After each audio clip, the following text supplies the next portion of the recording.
16 months ago, I delivered my third child. I was in the hospital with my wife, and she was in the throes of labor, and the midwife came into the room and asked me. Welcome, Scott. It's such a joy to have you on this show. And I'd love to start with your own story of how it all began. So, what really stood out to me is that there was a point in your life when you were about 16 years old, and there was a deep sense of discontent, as if you didn't belong and something needed to change. Typically, people push down feelings like that.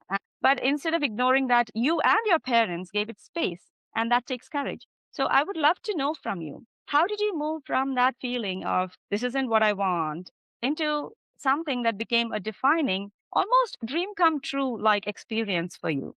Yeah, thanks so much for that question, and thanks for having me this morning.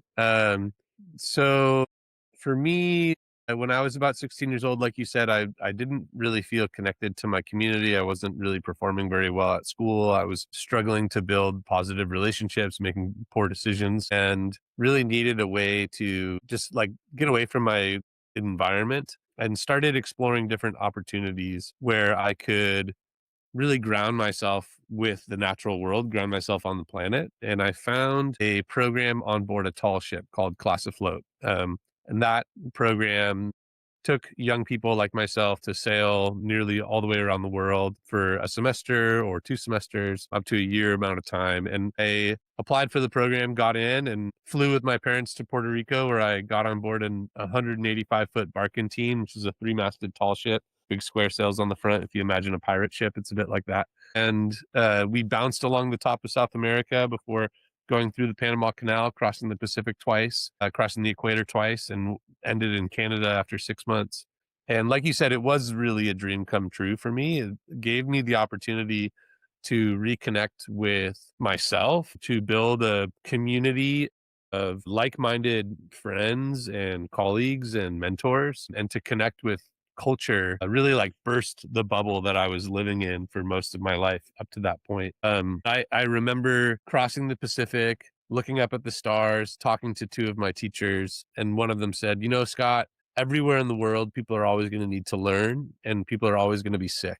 So if you find a career in education or in healthcare, you can continue traveling, you can continue exploring." And that was what I did. I really modeled my career path off of one of my teachers on board who really inspired me, and went on to study adventure education, and I've since worked for several schools, nonprofits, government agencies around the world to connect young people with nature. So I guess like to really sum up and answer your question, how did I turn what was a negative into a positive? I think it was by turning inward and outward and really like observing my internal and external weather and navigating the path that it presented to me to wind up where I am today. Oh, I love how you phrase that, looking inward and outward. It kind of reminds me of something that I like to say in my dream builder work, which is there is a longing and a discontent within us, and then there is a yearning for something new or different or better. So it kind of seems similar to what you said of looking at both these and using those as, directional signposts or for your next phase of life. So, what would you say to someone who is feeling that same sense of restlessness but doesn't know what to do with it? You seem to be someone who has transcended that restlessness and converted that into a purpose and meaning. What would you advise a teenager or an adult, even? Sure. Well, I think restlessness is often like a surface level emotion. It's the manifestation of other things that are going on underneath the surface. So, why are you feeling restless? And like, if it were me, I would look inward by spending time outside in nature on my own and reflecting on like, what are the thoughts that are passing through my mind? Really using my emotional vocabulary to name those thoughts, to name those feelings. And you might uncover that it's not really restlessness, it's fear, it's shame, it's disappointment, it's frustration, it's discontent or disenfranchisement. So, like, identifying what those feelings really are and then leaning into where is that coming from? What's the root cause of that internal sensation that's manifesting as restlessness on the surface, and create space to come back to your basic needs and meet that root cause where it is. That might be a little bit abstract, but for me, like, for so much of my adolescence and early adulthood, I just felt angry. And what I realized was that I wasn't angry, I was afraid. And I was using anger as this surface level emotion to protect myself from that fear. And if I leaned in and I noticed that fear, identified what was making me feel afraid, then I could really face them and seek to change that. I love some of the things that come to me that you shared are one, how grounding nature is when this kind of restlessness comes up, but also that often the restlessness is very surface level and the anger or anxiety that you're feeling, there is a deeper cause within. And the restlessness is perhaps us trying to run away when we want to actually lean in and ask gentle questions of ourselves about what's going on and unpack it. And then you mentioned one word particularly that's so hard for us in the modern world to name, and that is shame.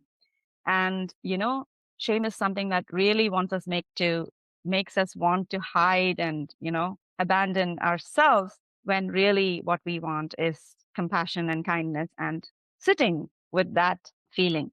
So I love all the words and the way you connected all those things together. Thank you for that. And so let's talk about how a bit closer to home kids and parents are struggling to stay focused and they're feeling burnt out, they're feeling overwhelmed, and there is a constant collective kind of anxiety. And screens are a way to cope or switch off, right? So Sure. what are they missing out, and what could they do with the tools that or rituals that you offer? Sure.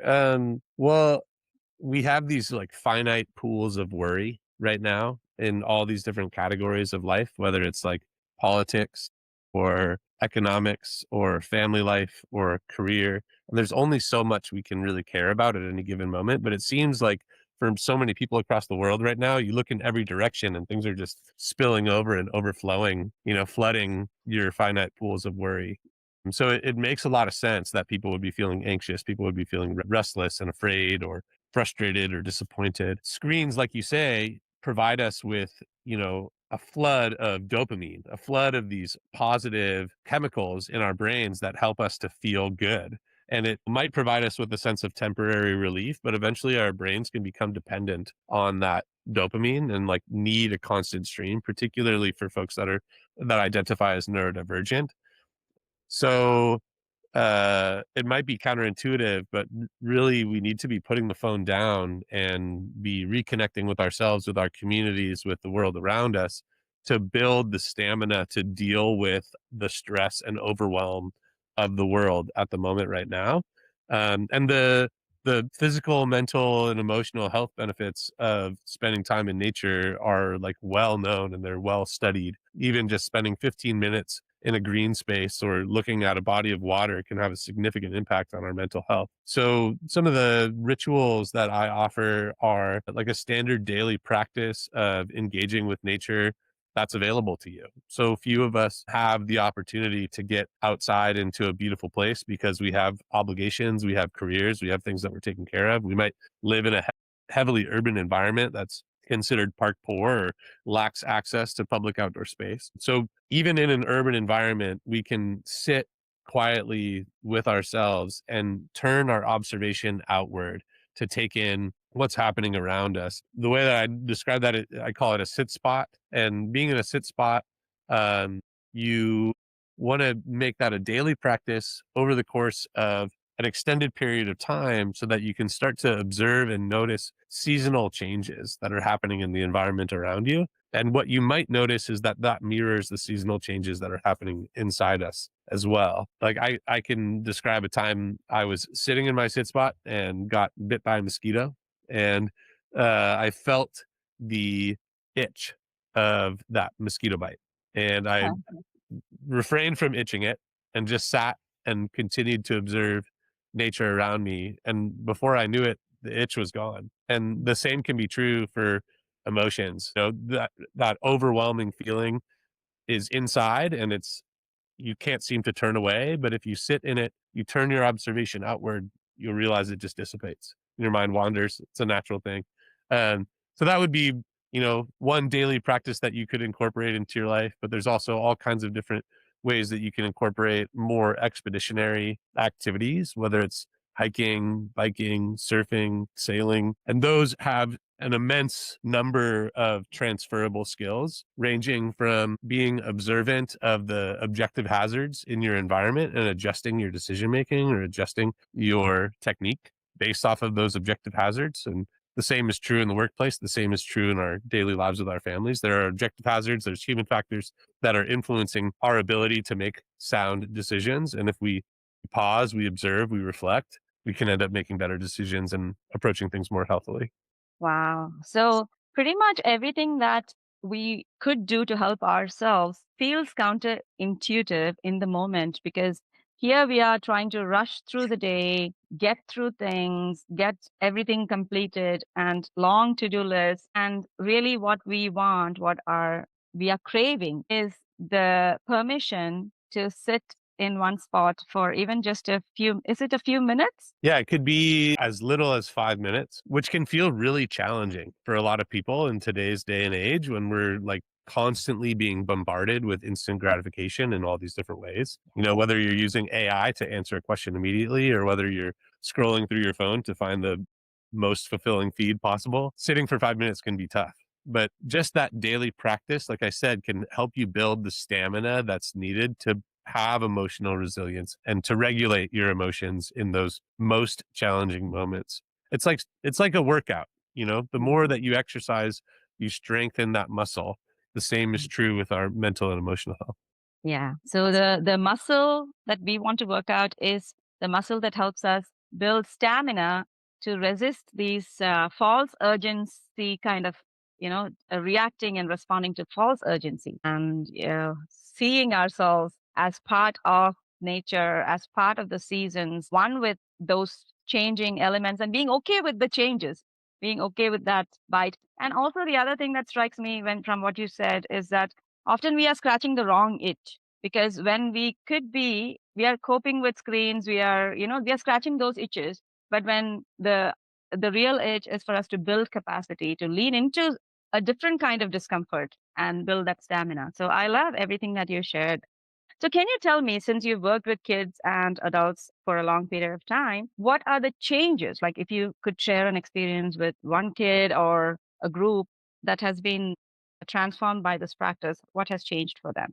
That's a great question. I mean, sometimes there's subtle changes and they're difficult to name, but a lot of it has to do with your self-perception. You know, the impact of outdoor and experiential education on the concept of self-efficacy is like also well studied and well understood. Self-efficacy is the idea that you believe in your ability to achieve something new or novel that you haven't done before. And I've seen that in young people where they've accomplished something in the outdoors that they didn't know was in their capacity, and they take that belief in themselves elsewhere. In my own life, sailing on board the tall ship, there was this big chunk of metal that stuck out of the front of the bow called the bowsprit, and there were sails that were connected to the bowsprit.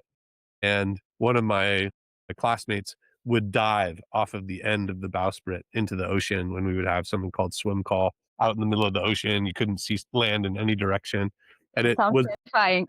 yeah, it really scared me. It scared me a lot.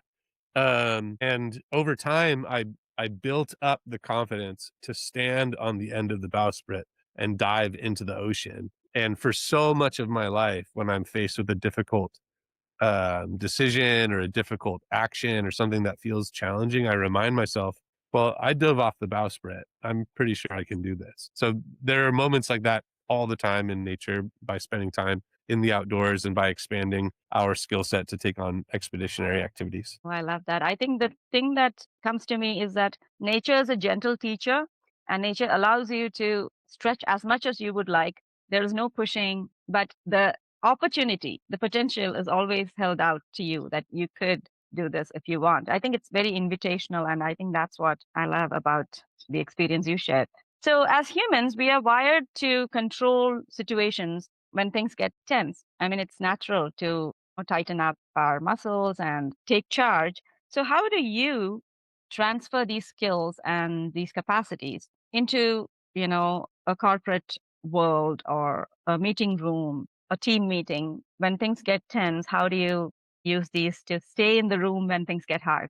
without controlling people or situations. Well, you bring up a good point, and I'd say like the best way to prepare yourself to respond effectively to those moments is to know that they will happen inevitably and to start from a place of trust. If you're engaging in an expedition with a group of people in the outdoors, you have to know that you can trust each other. If there's an emergency situation, if there's an unforeseen environmental disaster, you have to be able to rely on your teammates to make the right decisions and to adjust to the external stimuli as needed. So I would say starting from a place of trust, even before you're in those difficult environments around others in the workplace. And then once you've established that base of trust, remembering like what really are the stakes, so there are doctors out there, there are rocket scientists out there, but so few of us are at risk of harming someone in a real physical way when we're making decisions in the workplace. Like when I worked at the Monterey Bay Aquarium, a phrase was, "Hey, it's just fish." When we worked at California State Parks doing interpretation and education, we all often said, like, no one's going to die if we don't do a perfect job explaining how these flowers turn into seeds or whatever it might be. So, and then, being willing to make the wrong decision. Because we're not going to always make the right decision. And we have to accept that, hey, there are unknowns out there. We might do something wrong, but we're going to continue being persistent, continue to try and learn from our mistakes. Does that answer your question?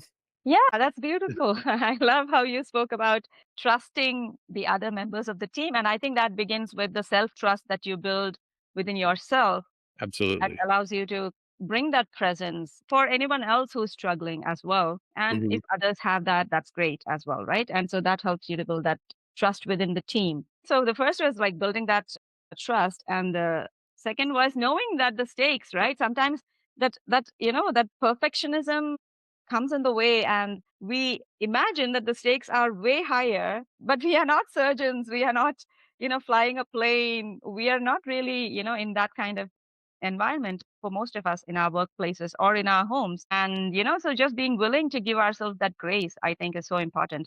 And the third thing which I love is that you spoke about being willing to fail, knowing that failure is part of the process, or making small mistakes. That's okay. It's okay to be good enough and to stay persistent, knowing that expertise is built in small steps, small, Absolutely. consistent steps, and to not stop ourselves because of the fear of these kind of, you know, small mistakes that might happen to anyone. Who hasn't gone out?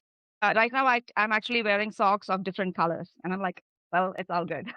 But right, who hasn't done things that are small mistakes? And so what? Sometimes they just add a little bit of joy to your world as well, right? Some mistakes are marvelous. So there are lots of mistakes that have turned out to make life better too. So I love that. That's wonderful. And so just to zoom out a little bit, I would like to look for you to look back at your life and give me one magnificent dream achieved moment that you wouldn't trade for anything. 16 months ago, I delivered my third child. I was in the hospital with my wife, and she's in the throes of labor, and the midwife came into the room and asked me if I wanted to deliver the baby. And I had this like immediate feeling like I was about to jump into a swimming pool. So I started emptying my pockets and throwing them into like my backpack, just like in preparation for myself. But I was due south, pulled out the baby and put her onto my wife's chest. And I'd say that was definitely a dream achieved moment on a whole number of different levels. But I needed to trust myself that I wasn't going to make a mistake, in that critical moment of my child's first few seconds in the world. I needed to trust my wife and trust her body. I needed to trust the medical professionals around me. And I needed to understand that, like, hey, if I do make a mistake, there are people around me who are here to support us. And we have a community that's rooted in trust. So I'd say that that's a big dream achieved moment. That's not necessarily directly correlated to the outdoors, but as my children grow, I have had the opportunity to teach them to do, so many different things outside, whether it's like skiing or surfing or biking or kayaking or hiking or simply observing nature in our backyard, watching them build a lifelong relationship with nature is certainly a dream achieved. As I look to the future, I hope that we can raise a generation of young people that are aware that, we need to be looking out for each other. Nature's going to look out for us, but we need to look out for nature as well. We need to be making sustainable decisions to care for and protect the places where we play for future generations.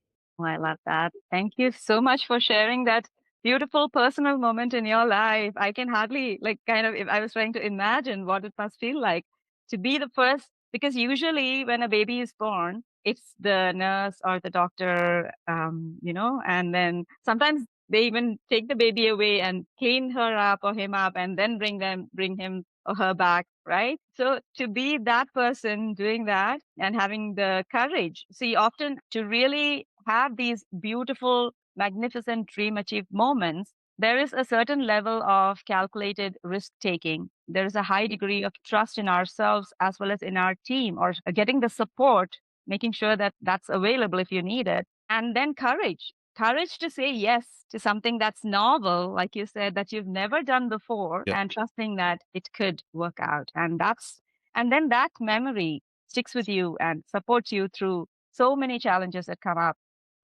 And, absolutely. right? And so, yeah, that's lovely. And then you wish for a world that's different, a little better, where nature is something that we support as well as being supported by nature. I love that. I love everything that you shared today. I have a 13-year-old at home, and his screen very enticing. I don't think he uses it as a coping mechanism, but at the same time, it's so easy to, be seduced by that. What as a first step? Suppose I wanted to get my son out and take a walk with me, which he used to do when he was younger. Now he's not that interested to walk with his mom. So what would you suggest as a way?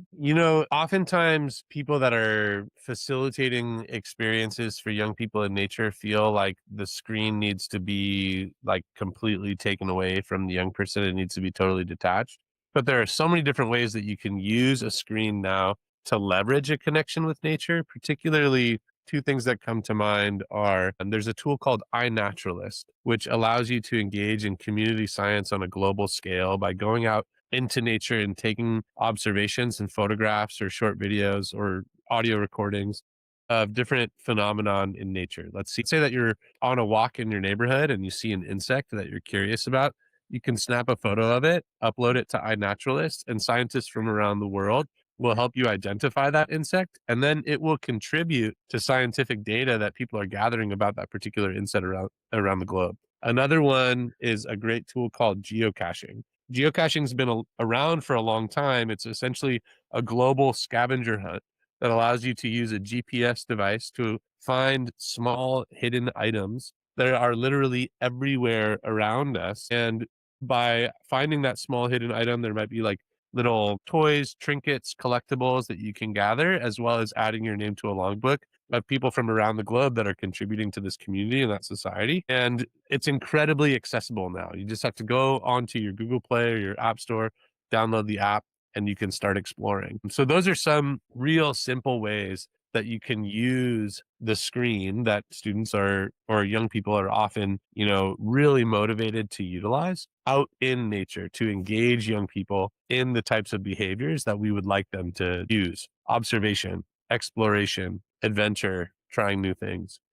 If I may, you also mentioned calculated risks in that last statement. And I have three kids, as you mentioned. When my first son was born, I was terrified of everything. Most of all, I was terrified that I was going to do something to harm my son or to mess him up in some way. And with my third child being born, I was the level of perceived risk as comparison to real risk in that scenario was much lower. And that was because I had raised my competence level as a father by having raised two children. And the same is true in the outdoors. Stepping outside of your home could feel incredibly risky if it's something that you've never done before, if it's a novel experience that you've never engaged with.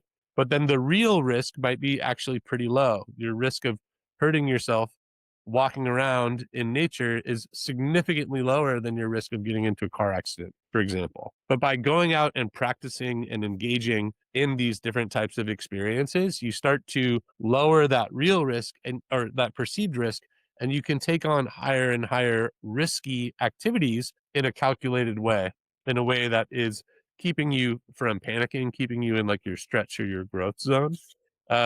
So if with your 13-year-old at home, I would start chatting with them about like what are the things that scare you?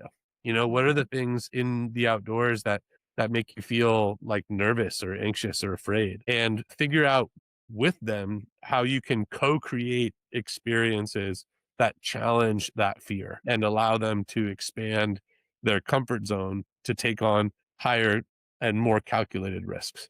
I love that. So risk is very variable in the sense that there is something that you perceive as a risk, which is actually very low risk. And it just means that you have not built up your capacity for that activity. And then there are real risks outside as well. And so building that capacity is, yeah, that's awesome. There was a time in my life when I used to sit by the dining table and we have this trail behind our house. And that was kind of like a sit spot for me.